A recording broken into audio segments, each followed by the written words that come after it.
एक private college है जिस कॉलेज के अंदर ज़्यादातर अमीर लोगों के बच्चे ही पढ़ा करते हैं।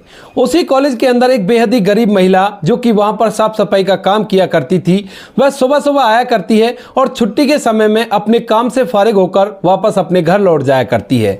एक दिन ऐसे ही जब वह महिला अपने काम धंधे से फारिग होकर छुट्टी के समय में कॉलेज से बाहर जा रही थी तो उसी दौरान एक बेहद ही खूबसूरत लड़की उसका रास्ता रोक लेती है और कहने लगती है कि आंटी, मैं आपके लड़के से बहुत ज़्यादा प्यार करती हूँ और मैं उससे शादी करना चाहती हूं।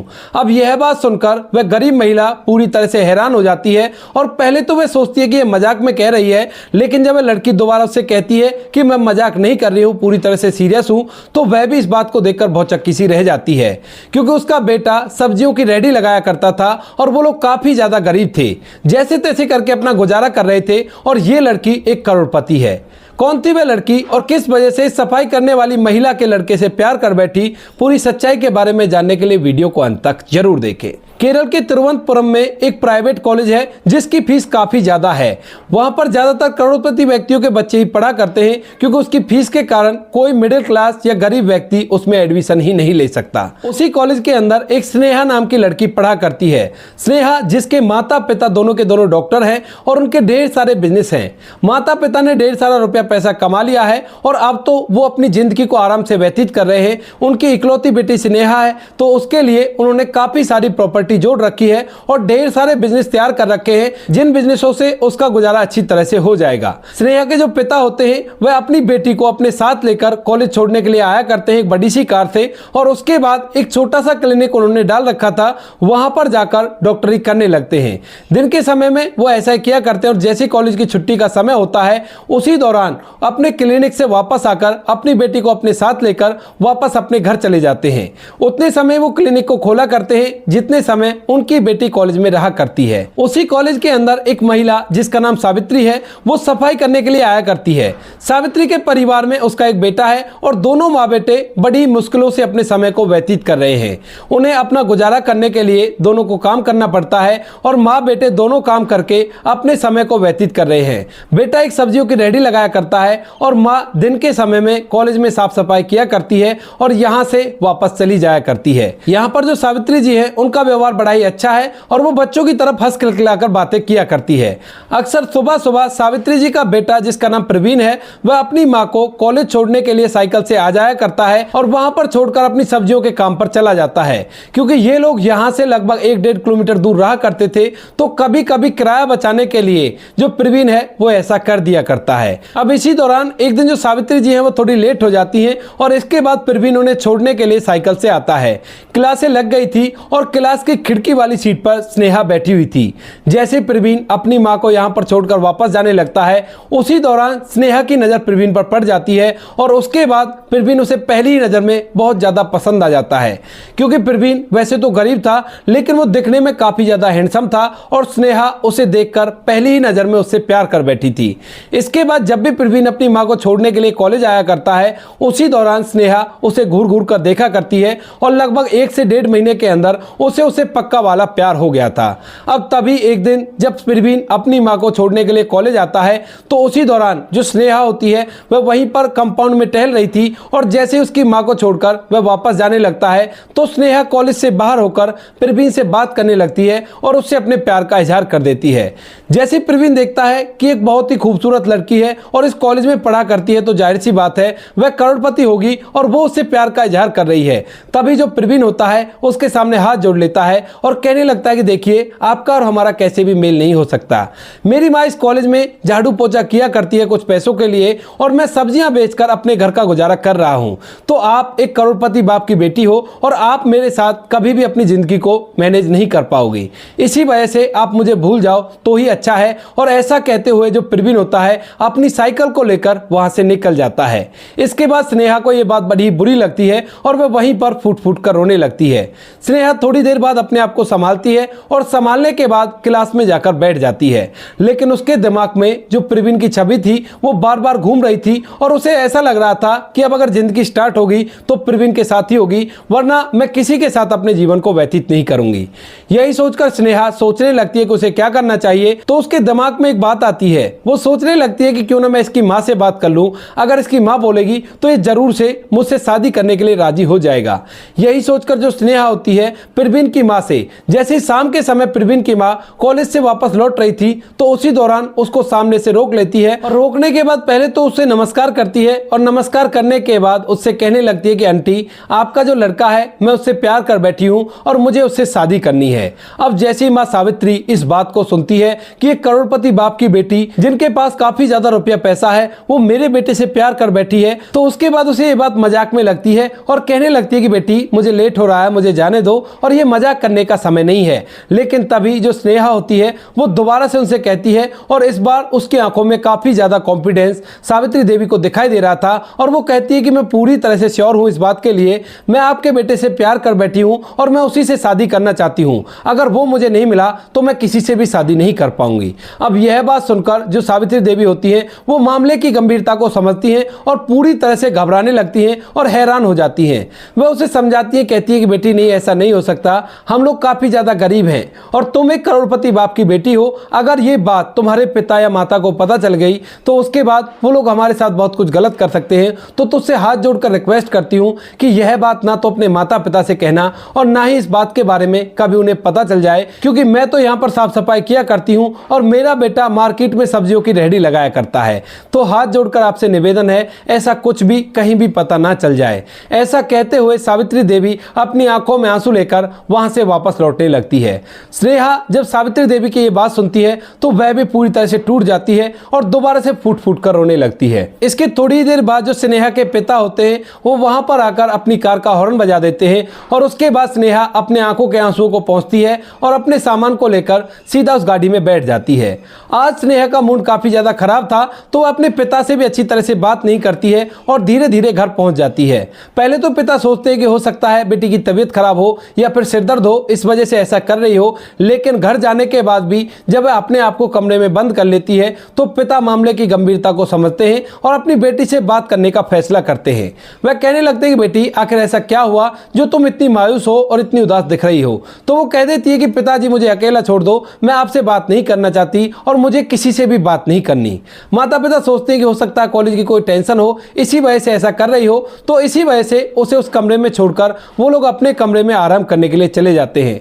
लेकिन पूरी रात भर जो स्नेहा होती है वह अपने कमरे को बंद करके भीतर बैठी बैठी फूट फूट कर रोने लगती है और सोचती है कि अगर मैं अमीर हूं तो इसमें मेरी क्या गलती है, जब मैं उससे प्यार करती हूं तो वो मुझे मिलना ही चाहिए। क्योंकि यहां पर जो सावित्री देवी की बातें थी उन बातों की वजह से वह अपने माता पिता को इस बारे में कुछ भी नहीं बता पाती है। धीरे धीरे रात ऐसे निकल जाती है और जैसे दूसरे दिन सुबह सुबह माता पिता उठकर देखते हैं कि बेटी अब तक भी अपने कमरे में बंद है तो उसके बाद उन लोगों को थोड़ी सी परेशानी होती है और वो अपनी बेटी को आवाज लगाने लगते हैं। लेकिन स्नेहा किसी से भी बात नहीं करना चाहती थी और वह इस बार भी कह देती है कि माँ बाबूजी मुझे अकेला छोड़ दो, मैं किसी से भी बात नहीं करना चाहती और मुझे थोड़ा सा टाइम दो।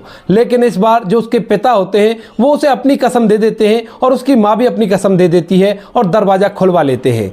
जैसे दरवाजा खुलता है तो जो स्नेहा के पिता डॉक्टर थे वह उसकी आंखों को देखकर समझ जाते हैं कि यह पूरी रात भर फूट फूट कर रोई है और रोने के कारण ही इसकी आंखें पूरी तरह से लाल हो चुकी हैं। इसके बाद जैसे स्नेहा के पिता उसकी आंखों में देखकर कहने लगते हैं, बेटी तू किस वजह से रो रही है, आखिर तुझे क्या परेशानी है। इस बात को सुनते ही स्नेहा अब अपने आंखों के आंसुओं को माता पिता के सामने नहीं रोक पाती है और वह फूट फूट कर रोते हुए अपने पिता के गले लिपट जाती है। माता पिता जब बेटी की ऐसी हालत देखते हैं तो वो लोग भी काफी ज्यादा मायूस हो जाते हैं और अपनी बेटी को समझाने लगते हैं, कहते हैं बेटी आखिर बात क्या है, तुम हमें बात तो बताओ, तुम हमारी इकलौती बेटी हो और हम तुम्हारी सभी इच्छाओं को पूरा करने की कोशिश करेंगे। इसके बाद स्नेहा अपने पिता को बताती है कि मैं एक लड़के से प्यार कर बैठी हूँ और उसी से मुझे शादी करनी है। जब माता पिता इस बात को सुनते हैं तो कहने लगते हैं बेटी फिर इसमें दिक्कत क्या है, बेशक से तुम प्यार करके शादी कर लो, हमें इससे कोई भी ऐतराज नहीं है, बताओ वो कौन है लड़का, मैं उससे जाकर बात करूंगा। इसके बाद स्नेहा उस लड़के के बारे में बताती है कि उसकी माँ हमारे कॉलेज में साफ सफाई किया करती है और वो लड़का सब्जियों की रेहड़ी लगाया करता है। ये बात सुनते ही माता पिता के पैरों तले से जमीन खिसक जाती है कि उनकी बेटी एक सब्जी बेचने वाले से प्यार कर बैठी है, अब इससे आगे क्या होगा। लोग समाज में उनके बारे में न जाने क्या क्या बातें बनाएंगे और उनकी इज्जत पूरी तरह से धूमिल हो गई है। अब पिता कुछ कह पाते उससे पहले स्नेहा की जो माँ होती है वो एकदम से साफ साफ मना कर देती है और कहती है कि उस लड़के के साथ तुम्हारी शादी बिल्कुल भी नहीं हो सकती, क्योंकि उनका स्टैंडर्ड देखो और हमारा स्टैंडर्ड देखो। तो जो स्नेहा होती है अपने माता पिता से वहां से जाने के लिए कहती है और फूट फूट कर रोने लगती है। इसके बाद माता पिता इस बात को देखकर थोड़ा सा सोच विचार करते हैं और सोचते हैं कि इसे थोड़ी देर के लिए अकेला छोड़ देते हैं, उसके बाद ये नॉर्मल हो जाएगी और इसके प्यार का बुखार उतर जाएगा। यही सोचकर जो स्नेहा की माँ होती है वो उसके पिता को अपने साथ ले जाती है और स्नेहा कमरे के अंदर अपने आप को फिर से बंद कर लेती है। लगातार 2 दिन तक वह अपने आप को कमरे में बंद कर रहती है और फूट फूट कर रोए जाती है। जब पिता अपनी बेटी की ऐसी हालत देखते हैं तो उसके बाद वो कहते हैं कि ठीक है बेटी, एक बार कमरा तो खोलो, हम लोग बात करते हैं इस बारे में, हो सकता है कोई सॉल्यूशन निकल ही आए। लेकिन जो स्नेहा है वो साफ साफ बोल देती है कि देखो पिताजी, उन लोगों ने इसी डर की वजह से हमसे मना कर दिया था, लेकिन मैं उस लड़के को चाहती हूं तो मैं उसी से शादी करूंगी। इसके बाद पिता कहता है कि ठीक है बेटी, मैं तुम्हारी बात मान लूंगा, लेकिन अब तुम बाहर आओ और बाहर आकर कुछ खाना खा लो। इसके बाद स्नेहा दरवाजा खोलती है और जब पिता उसके हामी भर लेते हैं तो उसके बाद वह खाना खाने के लिए तैयार हो जाती है। लेकिन स्नेहा की जो माँ होती है उसने अभी तक इस बात के लिए हामी नहीं भरी थी और खाना खाने के बाद जैसे स्नेहा अपने पिता से उनसे बात करने के लिए कहने लगती है तो स्नेहा की माँ साफ साफ मना कर देती है और कहती है कि तुम्हारी कोई इस लड़के से शादी नहीं होगी और तुम्हें किसी अच्छे से व्यक्ति से शादी करनी होगी जो हमारे बिजनेस को संभाल सके और हमारी भी देखभाल कर सके। इस बात को सुनते ही स्नेहा एकदम फिर से अपने कमरे के अंदर जाती है और दोबारा से अपने आप को लॉक कर लेती है। जब पिता देखते हैं कि ये सब कुछ ऐसे खत्म नहीं होने वाला तो उसके बाद अपनी पत्नी को समझाने लगते हैं और कहते हैं कि कोई बात नहीं, अगर ऐसी बात है तो एक बार चलकर लड़के से मिल लेते हैं, हो सकता है ये लड़का अच्छा हो और हमारी बेटी का अच्छे से ख्याल रखे और हमारे बिजनेस को संभालने के लिए भी सही हो। इसके बाद माँ ना चाहते हुए भी बेटी की इस बात को मानने के लिए तैयार हो जाती है और दोनों माता पिता अपनी बेटी को बता देते हैं कि ठीक है बेटी, हम उससे बात करने के लिए उसके घर जा रहे हैं और तू अब आराम से रहे और खुश रहे। इस बात को सुनते ही स्नेहा झट से दरवाजा खोल लेती है और एकदम से अपने माता पिता को गले से लगा लेती है। कहती है कि माँ बाबूजी, आप मेरी उससे शादी करवा दो, मैं उसके साथ बड़ी खुश रहूंगी क्योंकि मैं उससे प्यार किया करती हूँ। इधर जो वह प्रवीण होता है उसे इस बारे में कोई भी खबर नहीं है। वह तो सोच रहा था कि वह लड़की वैसे ही मेरे साथ मजाक कर रही थी, लेकिन मैंने उसके मजाक को कामयाब नहीं होने दिया। इधर जो प्रवीण की माँ होती है सावित्री देवी, वह भी इस बात को यहीं पर छोड़ चुकी थी क्योंकि उसके बाद जो स्नेहा थी उसने कभी भी उससे ऐसी बात नहीं की थी। माँ बेटे शाम के समय अपने छोटे से झोपड़े में आराम कर रहे थे और उसी दौरान स्नेहा के माता पिता एक बड़ी सी गाड़ी लेकर उनके झोपड़े पर पहुंच जाते हैं। झोपड़े में ज्यादा कुछ नहीं था, छोटी मोटी किताबें रखी हुई थी जिनको प्रवीण पढ़ा करता था। वह डिस्टेंस एजुकेशन से अपनी ग्रेजुएशन की पढ़ाई कर रहा था और साथ में वह रोजगार करके अपने घर को भी चलाया करता था। जैसे ही माता पिता उस झोपड़े के अंदर घुसते हैं तो जो प्रवीण की माँ और प्रवीण होते हैं वो लोग बड़े ही हैरान हो जाते हैं और जो प्रवीण की माँ होती है वह उस व्यक्ति को पहचान लेती है क्योंकि स्नेहा उनके साथ कॉलेज आया करती थी और वह देखते ही पहचान गई थी कि ये स्नेहा के पिता हैं। इसके बाद जो सावित्री देवी होती है उसे डर लगने लगता है कि ये दोनों यहाँ पर आए हैं, कहीं हमारे साथ कुछ गलत ना कर दे, तो इसी वजह से वह उनके सामने हाथ जोड़ने लगती है। लेकिन तभी जो स्नेहा के पिता होते हैं उनसे कहते हैं कि आप चिंता मत कीजिए, हम लोग यहाँ पर बात करने के लिए आए हैं, आपके साथ कुछ भी गलत नहीं होगा। इसके बाद जो प्रवीण होता है वह इस बात को देखकर अभी तक हैरान है और वह पूछने लगता है कि आप यहाँ पर क्यों आए हो और कौन हो आप। तभी जो स्नेहा के पिता हैं वो पूरी बात को प्रवीण को बताते हैं और कहते हैं कि मेरी बेटी स्नेहा कॉलेज के अंदर पढ़ा करती थी और उसने तुम्हें देखा था और वह तुमसे प्यार कर बैठी है, उसने खाना पीना तक छोड़ रखा है और वो कह रही है कि मैं प्रवीण के साथ ही शादी करूंगी। तो इसी वजह से हम लोगों ने फैसला किया है कि हम अपनी बेटी की शादी तुम्ही से करवा लेंगे, क्योंकि जो स्नेहा के पिता थे उसने अच्छी तरह से लड़के के बारे में जांच पड़ताल कर ली थी और जांच पड़ताल के दौरान उन्हें पता चला था कि लड़का काफी अच्छा है और बड़ा ही ईमानदार है। उसकी ईमानदारी की मिसालें बाजार के अंदर दी जाती हैं क्योंकि वह सब्जी के धंधे में बिल्कुल भी बेईमानी नहीं किया करता है। तो स्नेहा के पिता वहां पर प्रवीण से कहने लगते हैं कि बेटा, मेरी बेटी तुमसे शादी करना चाहती है और मैं भी उसकी शादी तुम्ही से कराना चाहता हूं। अब केवल तुम ये बताओ कि तुम भी मेरी बेटी को पसंद करते हो या नहीं करते। अब यह बात जैसे प्रवीण को पता चलती है तो प्रवीण भी इस बात के बारे में थोड़ी देर तक सोचता है और सोचने के बाद हामी भर लेता है। इसके बाद जो स्नेहा के माता पिता पिता होते हैं वहां से दोनों माँ बेटे को अपने साथ गाड़ी में बिठाते हैं और बिठाने के बाद सीधा अपने घर पर ले जाते हैं। वहां पर स्नेहा बड़ी बेसब्री से अपने माता पिता के आने का वेट कर रही थी और जैसे ही माता पिता की गाड़ी घर में आती है तो स्नेहा दरवाजे पर जाकर खड़ी हो जाती है। वहां पर जाने के बाद जैसी गाड़ी से प्रवीण और उसकी माँ उतरती हैं तो उतरने के बाद स्नेहा के चेहरे पर एक अलग ही चमक आ जाती है और वह बड़ी खुश हो जाती है। इसके बाद स्नेहा के माता पिता उन दोनों को अंदर लाते हैं और अंदर लाने के बाद वहां पर सभी लोग एक जगह पर जाकर बैठ जाते हैं और आपस में बातें करने लगते हैं। बातों के दौरान जो स्नेहा के पिता हैं वो स्नेहा से कहने लगते हैं, बेटी देखो ये काफी ज्यादा गरीब है, तो तुमसे शादी करने से पहले मैं चाहता हूं कि इस लड़के के कुछ खुद के पैसे हो जाए ताकि लोग ये ना कहें कि ये लोग काफी ज्यादा गरीब हैं, तो अमीरों के जैसे ये रहना सहना भी सीख ले। तो इसी वजह से मैं इसे अपनी दूर की कंपनी में मैनेजर बनाता हूं और वहीं पर ये अपनी माँ के साथ रहेगा। तुम इससे मिलने भी जा सकती हो, 1 साल तक ये वहां पर काम करेगा और 1 साल काम करने के दौरान ये अच्छी तरह से पैसे भी कमा लेगा और साथ में कोई इसे गरीब भी नहीं समझेगा। इसी वजह से इसे वहां पर काम करना होगा, तुम चाहो तो बीच बीच में इससे मिलकर भी आ जाना। इस बात के लिए स्नेहा भी राजी हो जाती है और इधर जो प्रवीण होता है वह भी सब चीज के लिए एग्री हो गया था। इसके बाद जो स्नेहा के पिता होते हैं प्रवीण को अपनी एक दूसरी कंपनी में मैनेजर बनाकर भेज देते हैं और वहां पर रहकर वह 1 साल तक लगातार काम करता है और जो प्रवीण की माँ होती है उसे भी वह अपने साथ वहीं पर रखता है। कंपनी के खर्चे से उनके रहने खाने का इंतजाम किया गया था और जो यहाँ पर प्रवीण होता है वो बड़ी मेहनत और ईमानदारी से कंपनी का काम संभालता है और जैसे 1 साल कंप्लीट होता है तो उसके बाद जो स्नेहा का पिता होता है वह अपनी बेटी के लिए प्रवीण को उस कंपनी का मालिक बना देता है और मालिक बनाने के बाद अपनी बेटी से उसकी शादी करा देता है। प्रवीण एक कंपनी का मालिक बन गया था लेकिन अभी भी उसके अंदर अमीरी का घमंड नहीं आया था। वह बड़ी सहजता के साथ घर के अंदर रहा करता और कोई भी कैसी भी दिक्कत नहीं होती है। इसके बाद जो स्नेहा के पिता होते हैं वो प्रवीण और प्रवीण की मां को अपने ही घर में रखने लगते हैं और वहीं पर सभी लोग मिलजुल कर रहा करते हैं। 2022 में कॉलेज के अंदर स्नेहा ने प्रवीण को पहली बार देखा था और 2023 में यानी कि उस इंसिडेंट के 1 साल बाद उन दोनों की शादी हो गई थी और फिलहाल 2025 चल रहा है। अब स्नेहा और प्रवीण को एक प्यारा सा बच्चा हुआ है जिस बच्चे को पाकर पूरा परिवार बड़ा ही खुश है। स्नेहा के माता पिता भी इस रिश्ते से खुश है, इधर जो प्रवीण की माँ है वह भी इस रिश्ते से खुश है और सभी लोग खुशियों के साथ उस घर के अंदर रहा करते हैं।